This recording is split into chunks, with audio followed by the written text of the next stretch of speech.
Hello everyone, আমি সোহিনী। আর আজ থেকে আমি আমার বিয়ের প্রস্তুতি পর্বের কিছু কিছু মুহূর্ত তোমাদের সাথে শেয়ার করব। তাই প্রথম ভিডিওটাই শুরু করলাম আমার বিয়ের বেনারসি কেনা থেকে। আমার বাড়ি যেহেতু সোদপুরে, তাই আমার ফার্স্ট প্রেফারেন্স থাকে সোদপুর থেকেই কেনাকাটা করা। তাই বাবা মা আর কাকুকে নিয়ে চলে গিয়েছিলাম শ্রীনিকেতন। আর ইচ্ছাও ছিল যে ওইখান থেকেই শাড়িটা নেব, কিন্তু ওখান থেকে আমি শাড়ি নিইনি। বলা যায় আমার পছন্দ হচ্ছিল না, মানে আমি ঠিক যেমন চাইছিলাম সেরকম পাইনি, কিন্তু ওদের কালেকশন খুব ভালো ছিল। আমি প্রথম থেকেই চেয়েছিলাম যে আমি যেই শাড়িটাই কিনবো সেই শাড়ির বুটাগুলো যেন ছোট হয়, কারণ বড় বুটার শাড়ি আমি খুব একটা পরতে ভালোবাসি না।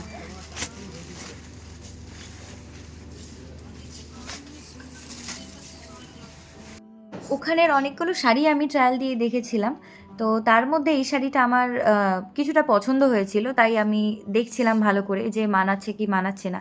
কিন্তু একটাই প্রবলেম, সেটা হলো শাড়িটার কালারটা অনেকটাই ডার্ক, মানে আমি যেরকম চাইছিলাম তার থেকে অনেকটাই ডার্ক ছিল, এবং ক্যামেরাতেও যে কালারটা আসছে তার থেকে 1 to 2 শেড ডার্কার তো ছিলই। তো যেহেতু বিয়ের জন্য বেনারসি কিনছি, তাই যে কোনো একটা কিছু নিয়ে নিলে তো হলো না।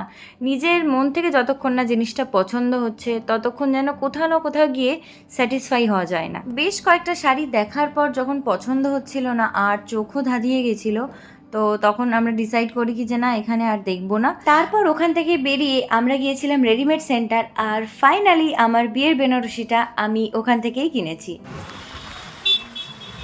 আর এখন তোমরা আমার সামনে যে ট্রলিটা দেখছো সেটাও কিন্তু ওই দিনেই কিনেছিলাম সোদপুর থেকে, আর এই সবটাই কিন্তু কিনে দিয়েছিল আমার ছোট কাকু। তাহলে আজকের মতো এতটুকুই থাক, আবার দেখা হচ্ছে নেক্সট ভিডিওতে। বাই।